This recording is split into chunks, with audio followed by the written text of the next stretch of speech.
الحمد لله رب العالمين والصلاة والسلام على سيدنا محمد وعلى آله وصحبه أجمعين أما بعد. وہ سب سے بڑا عمل جس سے بندے اپنے رب کے قریب ہوتے ہیں اور اپنے خالق کی رضا تک پہنچتے ہیں، وہ خالق کی ذات پاک کے حمد کو، اس کی خوبیوں، بزرگیوں اور فضل کو یاد کر کے اس کی محبت اور تعظیم کے ساتھ بیان کرنا ہے۔ تحمید یعنی الحمدللہ کہنا، یہ رب تعالیٰ کی ساری تعریفوں کو ثابت کرنے کا نام ہے۔ اس میں اس کی سب صفات کمال اور نعوت جمال کو ثابت کرنا بھی داخل ہے۔ یہی وجہ ہے کہ الحمدللہ کا کلمہ یہ میزان عمل کو ثواب سے بھر دیتا ہے، اور تسبیح و تحمید زمین و آسمان کو بھر دیتا ہے۔ نبی کریم صلی اللہ علیہ وسلم کا ارشاد ہے، الحمدللہ میزان کو بھر دیتا ہے، اور سبحان اللہ اور الحمدللہ آسمانوں اور زمین کے درمیان کو بھر دیتا ہے۔ حمد کے بے شمار فضائل اور عظیم ثمرات ہیں۔ ان میں سے ایک ہی یہ ہے کہ الحمدللہ یہ رب تعالیٰ کو سب سے محبوب کلام ہے۔ نبی کریم صلی اللہ علیہ وسلم کا ارشاد ہے، رب تعالیٰ کو سب سے محبوب کلام 4 ہے: سبحان اللہ، الحمدللہ، لا الہ الا اللہ اور اللہ اکبر۔ تم ان میں سے جس کو چاہو پہلے کہو، اس میں تمہیں کوئی نقصان نہیں۔ حمد بیان کرنا سب سے افضل دعا ہے۔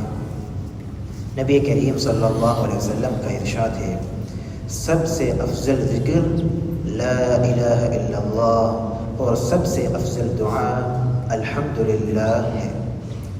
الحمدللہ کہنا خطاؤں اور گناہوں کی بخشش کا ذریعہ ہے۔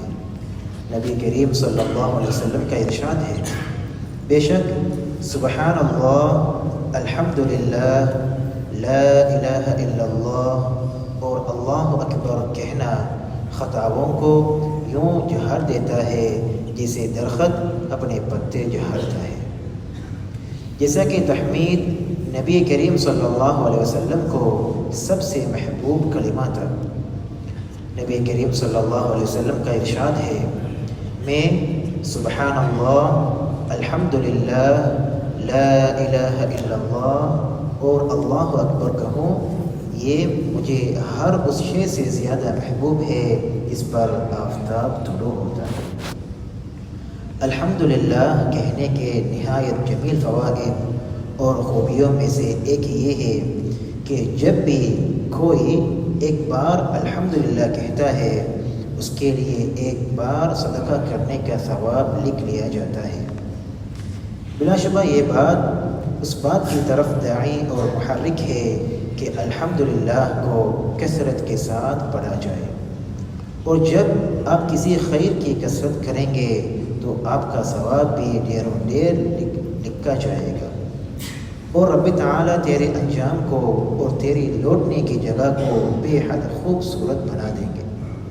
ایک دفعہ تندرست اور فقیر حضرات نے خدمت نبوی صلی اللہ علیہ وسلم میں اس بات کی شکایت کی کہ ان کے پاس اتنا مال نہیں ہوتا کہ وہ بھی اس کو مالداروں کی طرح صدقہ کر سکے۔ تو نبی کریم صلی اللہ علیہ وسلم نے ارشاد فرمایا، کیا اللہ نے تمہارے لیے وہ چیز نہیں بنائی جو تم صدقہ کرو؟ بے شک ہر تسبیح صدقہ ہے، ہر تکبیر صدقہ ہے، ہر تحمید صدقہ ہے، اور ہر تحلیل یعنی لا الہ الا اللہ کہنا صدقہ ہے۔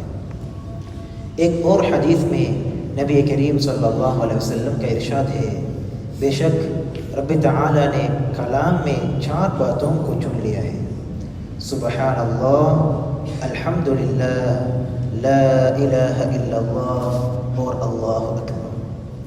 بس جس نے ایک بار سبحان اللہ کہا تو اس کے لیے 20 نیکیاں لکھی جاتی ہے، اور اس سے 20 برائیاں کو برائیوں کو مٹا دیا جاتا ہے، اور جو ایک بار اللہ اکبر کہتا ہے اس کے لیے ایسا ہی ہے، اور جو اپنی طرف سے الحمدللہ رب العالمین کہتا ہے تو اس کے لیے 30 نیکیاں لکھی جاتی ہے اور اس سے 30 برائیوں کو مٹا دیا جاتا ہے۔ پھر تحمید یہ جنت کے درختوں میں سے ہے۔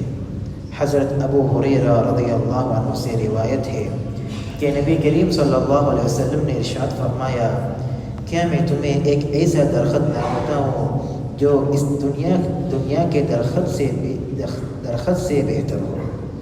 سو تم کہو سبحان اللہ والحمد للہ ولا الہ الا اللہ واللہ اکبر۔ سو ان میں سے ہر ایک کلمہ کے بدلے تیرے لیے جنت میں ایک درخت لگا دیا جاتا ہے۔ پر جیسے یہ ہمارے پیغمبر صلی اللہ علیہ وسلم کی وصیت ہے، ویسے ہی یہ حضرت ابراہیم خلیل اللہ علیہ السلام کی بھی وصیت ہے۔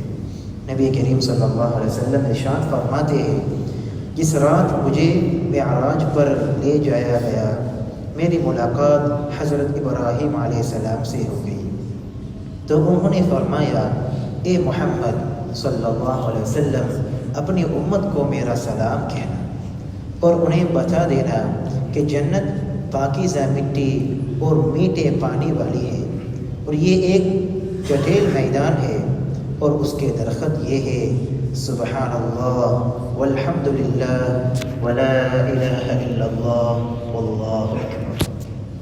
الحمد کی ایک عظیم فضیلت یہ ہے کہ بسم اللہ کے بعد قرآن کریم کا آغاز اسی کلمہ سے ہوتا ہے، کیونکہ بسم اللہ کے بعد کتاب اللہ کا سب سے پہلے کلمہ سورہ فاتحہ کا پہلے آیت الحمدللہ رب العالمین ہے۔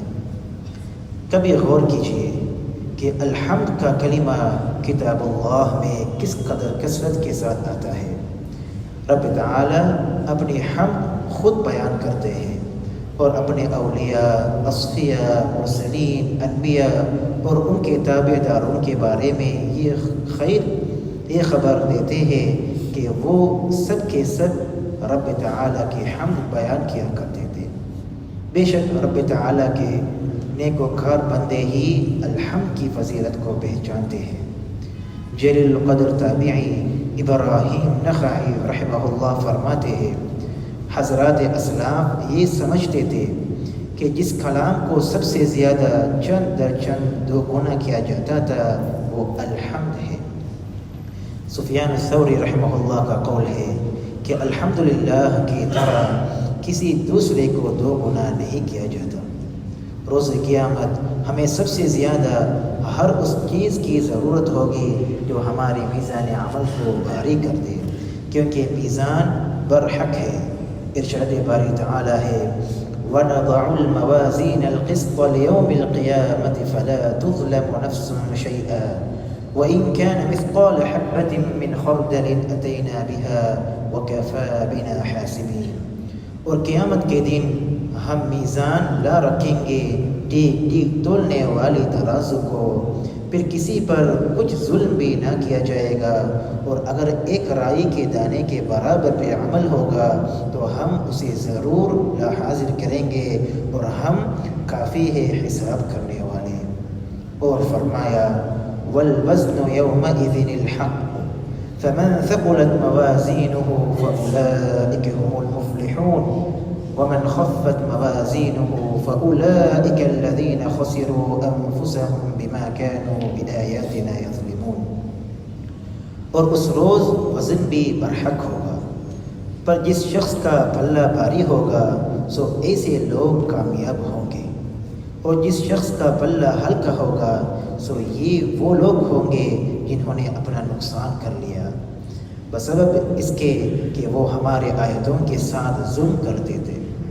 نبی کریم صلی اللہ علیہ وسلم نے بتلایا ہے کہ روز قیامت ایک بڑا اور فربا آدمی آئے گا، مگر وہ اللہ کے نزدیک مچھر کے برابر بھی وزن نہ رکھتا ہوگا۔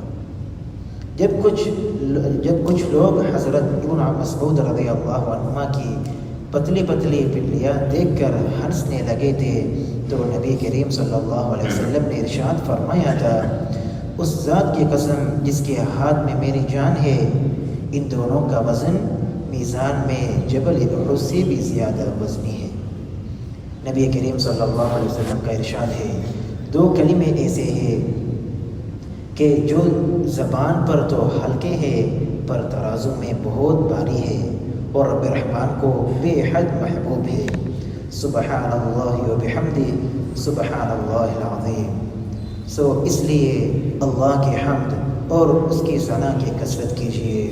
جس نے اللہ کی حمد کثرت کے ساتھ کی تو اس نے سید المرسلین حبیب رب العالمین ہمارے آقا ہمارے پیغمبر حضرت محمد مصطفیٰ صلی اللہ علیہ وسلم کی پیروی کی۔